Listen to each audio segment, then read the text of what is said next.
pamilya namin. So, kaya total kapamilya naman tayo dito. Kaya parang wala naman, kakwentuhan lang tayo. Parang family, chismisan, syempre. Yan, ganyan lang, relax, casual.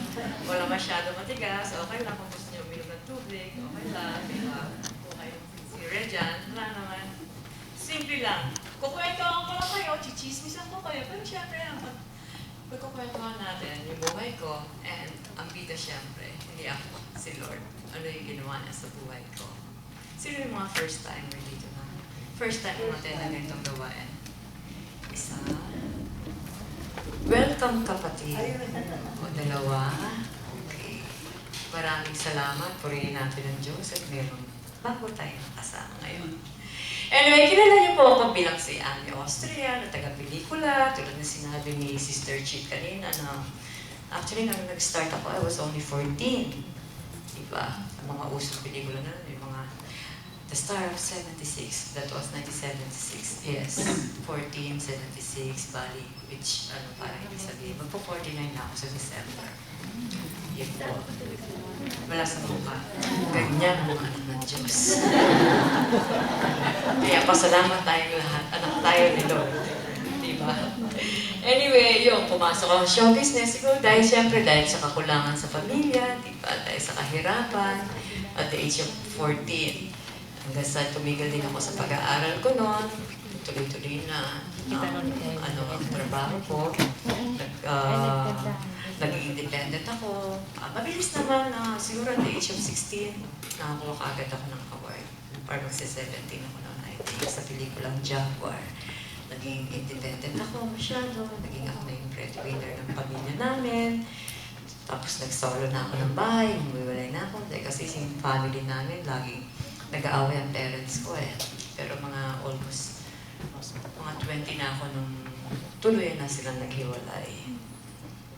Kaya masyado akong naging independent noon. Hindi ako umaasa kahit kanino, kahit sa magulang ko, sa ibang tao.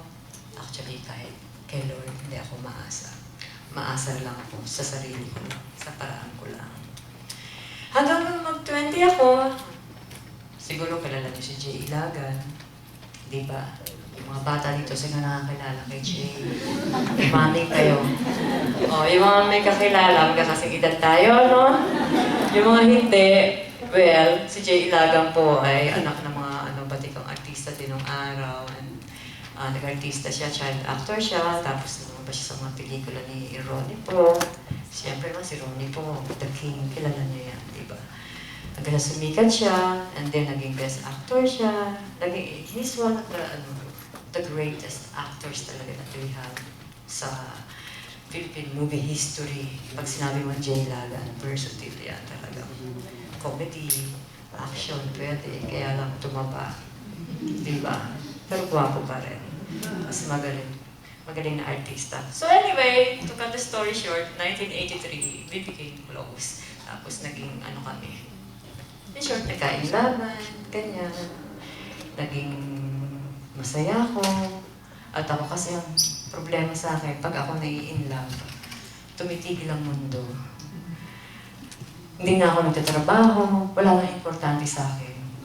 Diba? Isa ko akong baliw pag ako umibig. Yun lang lalaki ang mundo ko. Siya na ang hari sa buhay ko. Sa kanya na lang iikot ang buong buhay ko. Siya na lang ang mundo ko. Asikasuhin ko na lang siya. Pagluto, paglaba, manicure, pedicure, gupit ng buhok, nurse ka, masahista ka, lahat. Happy na ako noon. So sabi nila, ba't nag-quit ka ng showbiz, pati ka na lumalabas? Eh, wala na, di ba? Wala naman challenge, mas mas happy akong dito na lang sa love life ko. So, nag-quit ako ng showbiz for 10 years. Akala ko nun, syempre, maligaya ako habang buhay magkakasama kami. Na ang naisip ko ng pangarap mo hanggang pagtandaan niya magkasama kayo. Parang dati yung kamatayan pang kapitbahay lang yan, pang ibang tao, o pag may nabalitaan kang namatay, condolence, ganun lang, pero actually, hindi ako apektado. Siguro may kamag-anak na malayo, ay, ganun lang, pero hindi ko naman talaga nararamdaman. Pag pelikula, pag acting, pag TV, hindi ko akalain na pati sa akin, pati sa pinakamalapit sa puso ko, pwede palang mangyari. Jay met an accident nung 1992, that was February 4, na naging cause ng biglaan yung unang comatose muna nung binalita sa akin. And then kinabukasan, dineclare na wala na. So after masabi ng wala na, at first parang hindi ko alam. Yung hindi mo alam Usually pag sa pelikula, di ba parang iyak ka, yan yung cinematic. Kailangan may luha, pero this time, pag sa totoong buhay pala, ewan ko, ang nangyari sa akin, ako'y numb. Ako'y walang pakiramdam. Parang totoo ba to? Parang nagsishooting lang yata ako. Parang role ko lang yata ito. Ganon. Pero, totoo pala.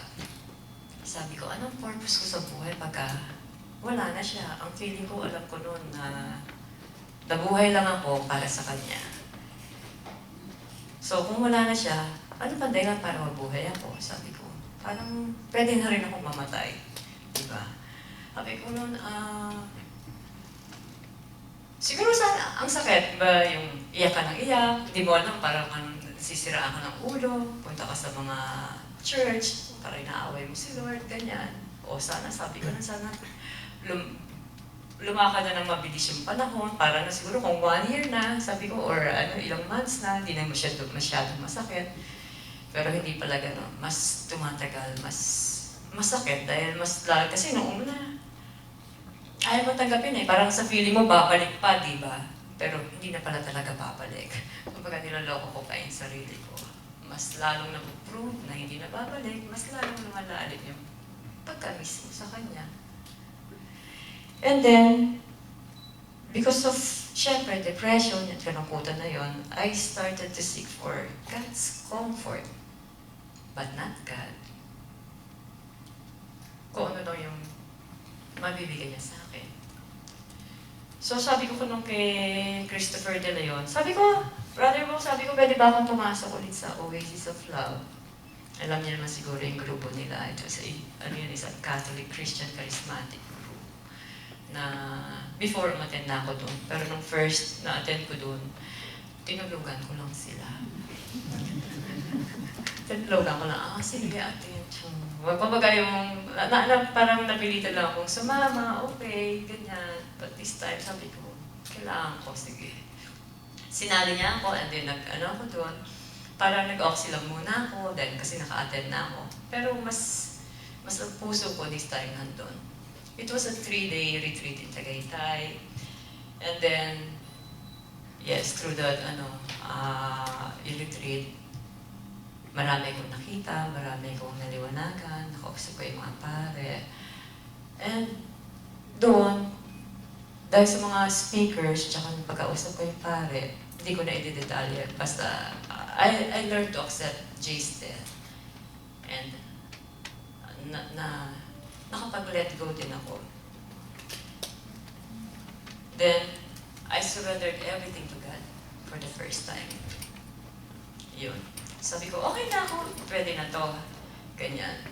Nag-testimony din ako sa mga grupo ng mga charismatic groups, no? Kung saan ako pumupunta, sa mga provinces.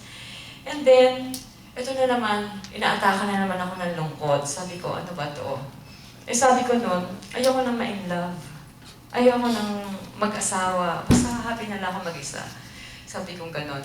And then, sabi ko, pero ba't inahanap ko siya? Ano pa yung pwede kong gawin? So, nandito na ako kay Lord. Sabi ko ganon. Pero bakit parang, pa rin? May masakit pa rin?